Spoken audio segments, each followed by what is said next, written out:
이 모든 일의 정인이라. 볼지어다 내가 내 아버지께서 약속하신 것을 너희에게 보내리니 너희는 위로부터 능력으로 입혀질 때까지 이 성에 머물라 하시니라. 아멘. 오직 예수님,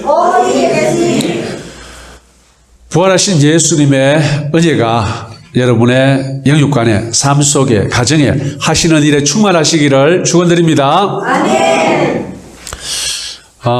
사람이 살아가면서 무엇이 가장 무섭고 두려울까요? 일반적으로 젊은 사람들은 죽음에 대해서 생각하지 않습니다. 왜냐하면은 비록 할아버지 할머니께서 돌아가신 것을 본다 하더라도 그것은 나와 전혀 상관없는 일쯤으로 생각합니다. 나하고 상관없는 일요. 그러다가 가까운 사람, 특히 자기와 나이가 비슷한 사람이, 이렇게 또 친한 사람이 죽는 것을 보면은 그때는 굉장히 충격을 받습니다. 그래서 인생이 뒤바뀐 경우가 위인들 중에 여럿 있습니다. 여럿 있어요. 마틴 루터도 그렇다고 하죠. 그러니까 인생의 어떤 결정적인 변화의 계기가 되는 것이 뭐냐면은 죽음이에요, 죽음. 그리고 일반적으로 사람이 가장 무서워하는 원초적 두려움은, 공포는요, 바로 죽음입니다. 내가 살아가는 이 모든 존재가 끝이 나는 것, 그것이 가장 두려운 거예요. 모든 사람에게 공통되는 겁니다. 제자들도 마찬가지예요. 이 제자들도 죽음 앞에 두려워했어요. 베드로가 왜 예수님을 3번 부인했을까요? 예수님이 이제 곧 죽을 수도 있는데 자기도 그 당이라고 하면 어떻게 되겠습니까? 예수님과 함께 재판에 넘겨지고 사형에 처해질 수도 있거든요. 왜? 신성모독죄는요, 사형이거든요. 그래서 베드로도 3번 부인했을 겁니다. 돈 벌금 좀 내고 영상 좀 살면은 아마 그렇게 두려워하진 않았을 거예요. 잘못하다가 나도 죽을 수 있구나. 그 순간 죽음의 공포가 엄습해 와서 자기도 모르게 자기 이 본능적으로 예수를 부인했던 것이 아닌가 생각해 봅니다. 그렇습니다. 인생을 살아갈 때 죽음이 가장 두려워요. 그래서 이 죽음을 극복할 수 있다면은 인간이, 우리 인생이, 우리 삶을 바라보는 시각은 완전히 달라질 거예요. 죽음을 극복할 수 있다면. 지금도 많은 사람들이 죽음을 극복하려고 또는 삶을 연장시키려고 여러 가지 많은 연구를 하고 있습니다만은, 하나님께서 정하신 이 인간의 죽음은 이 땅에서는 죽도록 하나님께서 설계를 해 놓으셨어요. 죽고, 이 유전자를 그대로 받은 후손을 통해서 이 사회가 존속되도록 하나님은 그렇게 만들어 놓으셨어요. 그리고 이 세상이 끝나고 주님 다시 오실 그 세상에서는 이제 새로운 어떤 생존 방식이 되는데, 그때는 그 당시에 생존했던 모든 사람들, 그러니까 하나님께 선택받은 모든 사람들은 영원히 죽지 않고 삽니다. 물론 새로 태어나는 사람들도 없습니다. 그것이 성경의 가르침이에요. 그런데 이 땅에서는 죽도록 설계되어 있습니다. 그런데 그 죽음을 모든 사람은 두려워한다는 거예요. 제가 옛날에 집사 때 저희 교회 젊은 성도님이 한 분 돌아가셨어요. 여자 성도님이 돌아가셨는데, 그래서 저희 교회 교회원들이 거의 다 이제 그 장례식에 갔어요. 이제 하관을 했죠. 그때 저희 사모님이 하신 얘기가, 이제 저희 목사님 사모님께서 하신 얘기가, 야, 네 보니까 참 이제 편안해 보인다, 잘 가라는 그 이야기를 들었어요. 그때 저는 그게 굉장히 기억이 남았습니다. 왜냐하면은 그 사람이 젊었어요. 40대였어요. 40대 여자인데 병 때문에 일찍 돌아가셨는데 참 가슴 아프죠. 그분이 고생도 많이 했다는 얘기를 제가 들었는데, 40대에 막 그렇게 돌아가셔가지고. 근데 이제 죽기 전에 고생도 많이 했죠. 이제 병이니까, 몸이 많이 아프니까. 그래서 사모님이, 야, 이제 네 편안해 보인다. 물론 사모님이 훨씬 연장자예요. 잘 가라 하면서 이제 그 소리를 항상 제가 기억이 납니다. 한 번씩. 삶과 죽음이 뭔가, 특히 예수 그리스도 안에서 죽음이 뭔가라는, 이 우리의 가장 큰 두려움은 죽음이에요.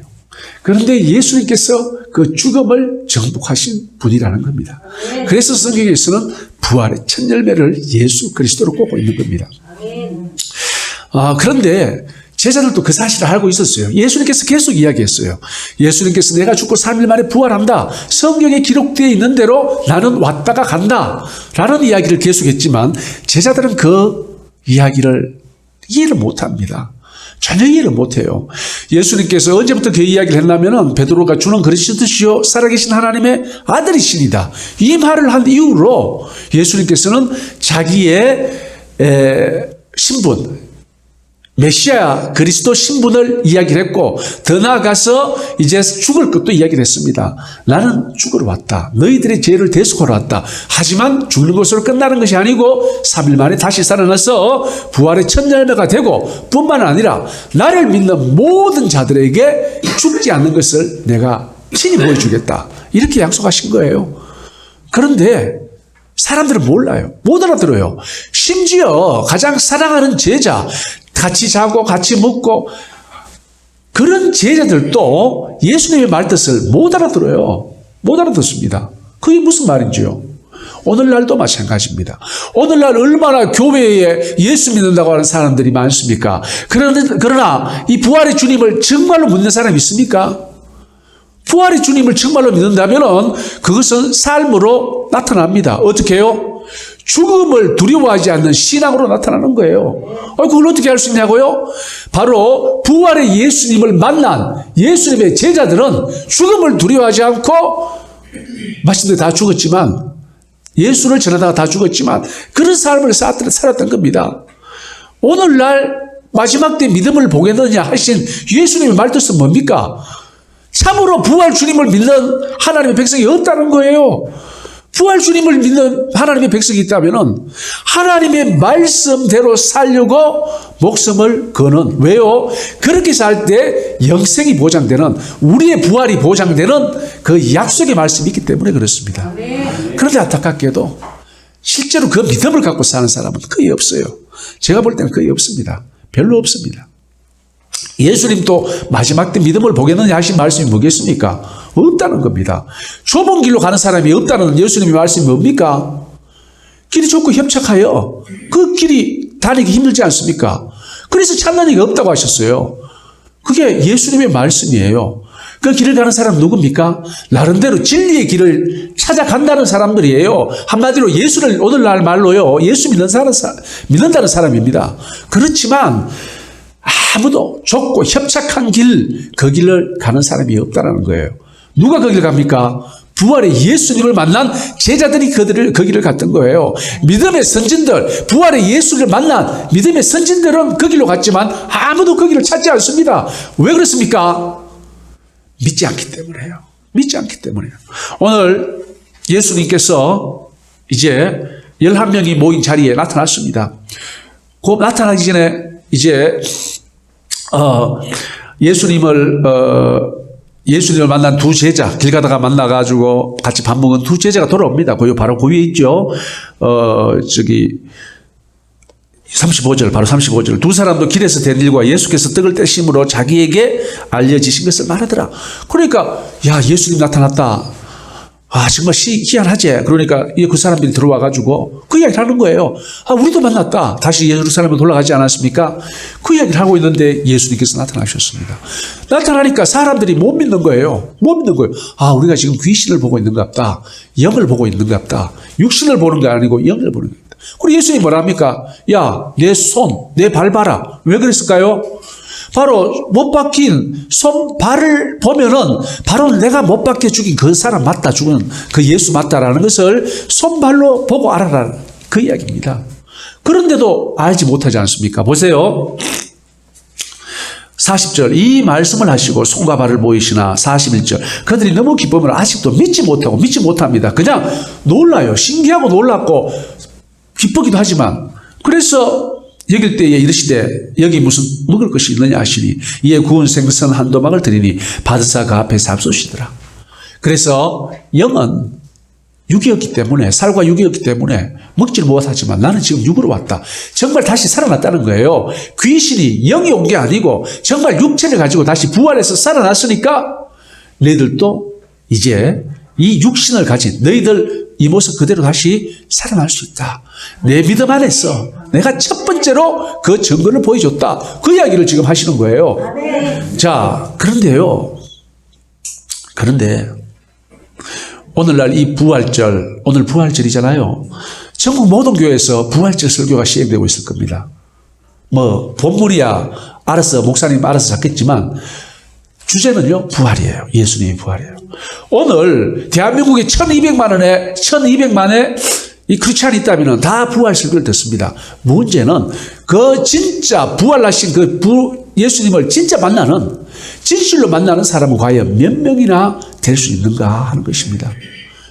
그 이유는요 바로 또 그 뒤에 나옵니다. 44절 또 이르시되 내가 너희와 함께 있을 때에 너희에게 말한 바 모세의 율법과 선지자의 글과 시편의 나를 가리켜 기록된 모든 것이 이루어져야 하리라 한 말을 이것이라. 자, 계속 이야기했습니다. 성경은 그러니까 구약을 통해서 구약이 이루어져야 되는데 내가 죽고 3일 만에 부활한다. 그 이야기를 계속 해왔던 거예요. 그렇지만 제자들은 몰랐습니다. 오늘날도 마찬가지입니다. 예수님 부활, 이제는 아예 예수님이 부활하신 이 기사를 읽고 듣고 해도 못 믿는다는 거예요. 왜 못 믿을까요? 바로 45절에 이에 그들의 마음을 열어 성경을 깨닫게 하시고 성경을 깨닫지 못했습니다. 누가요? 예수님께서 그들의 마음을 열어주시지 않았기 때문입니다. 예수님께서 그들의 마음을 열어서 성경을 깨달으시면 예수님께서 참으로 부활하셨구나. 내가 부활하신 예수를 믿고 첫 열매고 내가 그 다음 열매가 된다면 나도 예수님처럼 부활하구나. 그래서 나는 이제 결코 세상에 두려울 게 없구나. 세상에 가장 두려운 게 뭡니까? 죽음이라면은 이제 나는 죽음조차도 두려워할 필요가 없구나 라는 믿음을 갖게 되고 믿음의 선진들과 같은 삶을 살아갈 수 있는데 문제는 이 깨달아지지 않는 거예요. 예수님께서 그 마음의 문을 열어주지 않는 겁니다. 왜 열어주지 않을까요? 왜 열어주지 않을까요? 제자들을 통해서 비교해 보십시다. 제자들이 뭡니까?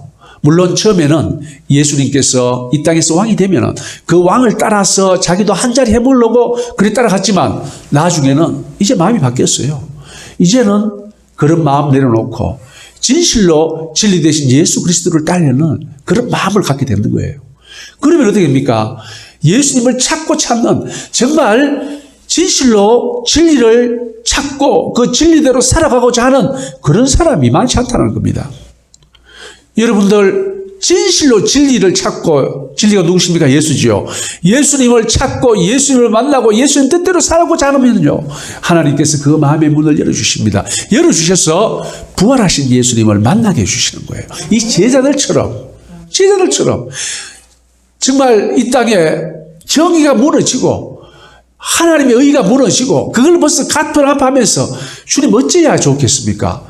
이 세상을 보니 정말 하나님 통탄하시겠습니다. 저도 가슴이 아픕니다. 제가 어찌해야겠습니까? 이 아픈 가슴을 안고 예수께 나아가는 그 사람들을요, 예수님은요, 눈을 열고 귀를 열고 마음을 열고 더 깊이 만나주시고 능력을 부어주시고 그분의 일을 온전히 감당케 해주신다는 것이 성경의 이야기예요. 교회 다니면서 어떤 이득이나 보자. 사실 저희 교회 와서 이득 볼 거 하나도 없습니다. 차비만 기름값만 좀 더 많이 듭니다. 다른 이득은 없습니다. 하지만 큰 교회는 어떻습니까? 잘 알다시피 장사하는 사람들은 그 근처에 있는 큰 교회 다 갑니다. 그 이유는 여러분도 잘 알지 않습니까? 그런데 그 사람 한 사람뿐입니까? 많은 비슷한 진리를 예수 그리스도 자체를 보고 가는 것이 아니고요. 그 주변에 파생된 것들, 떡고물을 보고 나아간다는 겁니다. 그 모든 사람들은 어떻다고요? 하나님이 마음을 열어주시지 않으세요. 진정 진리를 찾고자 하고 그 진리를 위해서 목숨을 바치고자 하는 그 사람들에게는 하나님이 그 마음의 문을 열어주세요. 그래서 부활하신 예수 그리스도를 만나게 하고 죽음조차 두려워하지 않는 삶을 살아가게 하시는 거예요. 그분들이 누구냐? 성경에 나오는 믿음의 선진들입니다. 믿음의 선진들. 자, 이렇게 우리의 마음을 열어서 예수를 만나게 하면은, 성경을 깨닫게 하면은 어떤 일이 생기는가요? 그런데 그게 본질적으로 무엇인가요? 우리 마음이 열려서 성경을 깨닫게 하는 게 뭐냐면 이겁니다. 46절. 또 이르시되 이같이 그리스도가 고난을 받고 제3일에 죽은 자 가운데서 살아날 것과, 이게 핵심이에요. 예수님께서 우리 마음을 열어서 보여주는 핵심은 예수님을 고난을 받는 거예요. 우리를 대신해서, 우리 죄를 대신해서 돌아가시 죽고 3일 만에 다시 살아나는 것, 이게 핵심입니다. 예수님께서 우리의 마음을 열어주신다면요, 우리가 가장 무엇을 먼저 발견하느냐? 아, 예수님께서 나를 위하여 대속하셨구나. 나의 죄를 지시고 대신 죽어주셨구나. 내가 이제 그 믿음 안에서 내 죄가 내려졌구나, 사해졌구나, 사라졌구나. 이걸 가장 먼저 깨닫게 되는 거예요. 두 번째 뭡니까? 나를 위해 죽어주셨던 분이 다시 살아나셨구나. 그래서 내가 예수 안에서 이제 나도 영원한 삶을 누릴 수 있겠구나라는 것이 바로 우리에게 마음을 열어줘서 가장 먼저 보여주시는 겁니다. 하나님은 이걸 보여주시는 거예요. 바로 이걸 보여주시기 위하여, 이걸 깨닫게 하기 위하여 우리의 마음을 열어주시는 겁니다. 자, 그 다음에 47 보세요. 또 그의 이름으로 제사함을 받게 하는 회개가 예루살렘에서 시작하여 모든 족속에게 전파될 것이 기록되었다. 성경에 이게 기록되었는데 이게 누가 하는 거예요? 바로 이 사람들이 하는 일입니다. 이 일은 누가 하느냐? 조금 전에 이 마음이 열려서 예수 그리스도의 고난은, 그것이 바로 나를 위한 고난이었고 다시 사신 또 바로 나를 영원히 살리기 위한 부활이구나 라는 것이 깨달아지는 사람한테는 그 다음에 뭐가요? 바로 복음 전하는 사명이 주어진다는 거예요. 제사함을 받게 하는 회개가 예루살렘에서 시작하여 모든 족속에게 제사함을 받게 하는 회개가 열려질 것인데, 그 길이 바로 너희들이 그 일을 맡아야 된다라는 것입니다. 아이고, 제가 할 일 많은데요. 아이고, 제가 다른 급한 일이 많은데요. 그렇게 말할 사람도 있을 거예요. 그럼 그건 뭡니까? 물론 하나님께서 각각 다양한 은사를 주시고 그 은사 가운데서 살게 하지만 그 모든 은사를 주신 본질적인 목적은 뭡니까? 여기 나와 있듯이 47절에 나와 있듯이 죄사함을 받는 회개가 온 민족에게 전거되고 전파되게 하는 그 일을 위하여 우리가 돈을 벌어도 돈을 벌고 공부해도 공부를 하고 집에서 빨래를 해도 빨래를 하는 거예요. 모든 일은 여기에 초점이 맞춰져 있는 것입니다. 그 사람들을 일컬어요. 48절에 너희는 이 모든 일의 증인이라. 바로 증인이라는 거예요. 그래서 우리는 예수 그리스도의 증인입니다. 예수 그리스도는 뭐의 증인입니까? 이 땅에 나의 죄를 대속하기 위하여 오셨고 나를 위하여 실제로 죽으셨고 3일 만에 부활하셨다. 바로 이 증인이라는 거예요. 이 증인. 이 증인이 누구한테 주어졌습니까? 이것을 마음을 열어서 깨닫게 해주신 모든 사람에게 이 증인이 주어졌는 거예요. 자, 그러면 역으로 이야기를 하면 어떻게 됩니까? 이 일을 하지 않는 사람은 증인이 아니죠. 그러면 그 사람은 뭡니까? 깨달음. 하나님께서 그 마음을 열어 깨닫지 못하게 했다는 겁니다. 충분히 이해되시죠? 간단합니다. 예수 그리스도를 전하지 않은 사람은 어떤 사람이라고요? 하나님께서 그 마음을 열었어. 그 창세부터 감춰졌던 비밀을 알지 못하게, 그러니까 깨닫지 못하게 하신 분이라는 이야기예요. 그러면은 정말 이 일이 내가 무슨 일을 하든지 선생을 하든지 회사원을 하든지 맘로드를 하든지 무슨 일을 하든지 간에 이 일이야말로 내가 최우선을 두고 추구해야 되는 근본적인 나의 사명이다라고 생각하는 사람은 누굽니까? 하나님께서 그 마음의 눈을 열어서 깨닫게 해주신 분이라는 거예요. 이제 간단합니다. 자, 여러분 마음이 열려서 놀라운 비밀을 깨달았습니까? 구원의 비밀이 깨달아졌습니까? 예수 그리스도의 비밀이 깨달아졌습니까? 어떻게 합니까? 아, 내가 지금 증거하고 있는가? 이 복음을 증거하고 있는가? 이걸로 결판나는 거예요. 그것이 안 되면은요, 아무리 입으로 떠들고 해도 소용없습니다. 내 믿음 좋네 말해도 소용없습니다. 실제로 현장, 삶 속에서 그리스도의 복음을 증거하고 있는 그 사람만이 누구라고요? 하나님이 은혜로 그 마음의 문을 열어서 예수 그리스도에 대한 그 놀라운 비밀을 보여주신 대속과 부활과 영생과 그것이 바로 우리 거라는 것을 확신케 해준 사람만이 이 일을 감당할 수 있다는 것이 예수님의 말씀입니다. 바로 48절에 너희는 이 모든 일이 증인이라. 바로 그 일의 증인으로 부른 사람들이 이런 사람들입니다. 49절 볼지어다 내가 내 아버지께서 약속하신 것을 너희에게 보내리니 너희는 위로부터 능력으로 입혀질 때까지 이 성에 머물러라 하시니라. 이렇게 말씀하십니다. 바로 성령님의 도우심이 있어야 우리가 이 모든 일을 감당할 수 있습니다. 모든 일을 감당할 수 있어요. 그런데 여기에 예수님께서 마음을 깨닫는 마음을 주시는 이 모든 것은 사실 성령님께서 하시는 일이에요. 성령님께서. 결국 이 사람들한테는 뭐가 입혀집니까? 성령님의 능력이 입혀집니다. 그 사람들이 첫째 그 사람들의 모임이 마가다락방에 모였던 120문도였어요.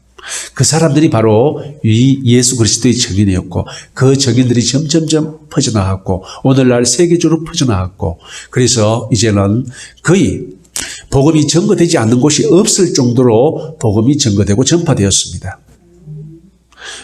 이제 다시 오실 예수 그리스도를 바라볼 때입니다. 자, 이 50절 이하로 쭉 나가는데 누가복음 24장을 끝납니다. 끝나는데 여기까지는 우리가 뭘 봤습니까? 지금 여기까지 본 거는 부활하신 예수님께서 증거하시는 겁니다. 그걸로 끝이잖아요. 이제 끝납니다. 그런데 누가복음에 연결되는 책이 있어요. 뭐지요? 아시에요? 혹시 아시는 분 계세요? 예, 사도행전이죠. 누가복음 바로 이 연결되는 것이 말하자면은 누가복음 1, 누가복음 2 이렇게 해도 됩니다. 그것이 뭐냐면은 바로 사도행전이에요. 사도행전도 누가가 썼거든요. 그래서 바로 연결됩니다. 보시면 아시겠지만. 그러면 거기 처음에 뭐가 나오는지 아세요? 이제 올라가는 장면이 나옵니다. 제자들 앞에서 하늘로 오르시는 장면이 나오고 오르시기 전에 올라가시고 이제 그 계속 쳐다보고 있으니까 천사들이 뭐라 합니까? 야, 갈릴리 사람들아, 왜 하늘을 바라보고 있느냐? 너희들이 지금 올라가시는 것을 본 주님은 본 모습 그대로 다시 오시리라. 바로 재림입니다. 그 연결되는 거예요. 그래서 여기서 끝나는 것이 아니고 재림이에요. 재림의 약속까지 믿은 사람들은 이제 어떻게 됩니까? 사도행전의 역사를 일으킵니다. 오늘날은 사도행전의 역사가 일어날 때입니다. 그런데 그 사도행전의 역사는 누구에게 일어나느냐?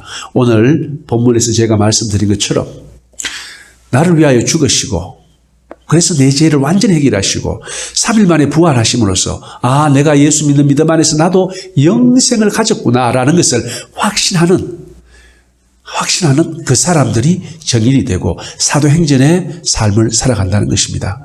사랑하는 성도님들, 여러분들도 이 예수님을 깊이 만나고 오늘날 여러분의 삶이, 오늘날 우리들의 삶이 사도행전에 나오는 주인공들의 삶이 되시기를 예수님의 이름으로 축원드립니다. 할렐루야. 아버지 하나님 감사합니다. 전능하신 아버지 하나님을 찬양합니다. 이 아침에 저희들에게 마음의 문을 열어주시고 깨닫는 마음을 허락하셔서 예수 그리스도 그분이 누군지, 그분이 바로 나의 죄를 대신하여 십자가에서 죽으시고 3일 만에 부활하심으로써 우리에게 죽음을 초월한 영생을 허락하셨다는 그 사실을 주님께서 우리 마음의 문을 열어주시고 깨닫는 마음을 허락하셔서 가슴속 깊이 깨달아지고 새겨지는 놀라운 은혜의 역사가 저희 모두에게 있게 하여 주시옵소서.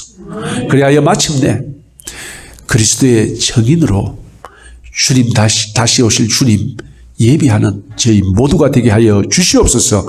예수 그리스도 이름 받들어 기도드리옵나이다. 아멘.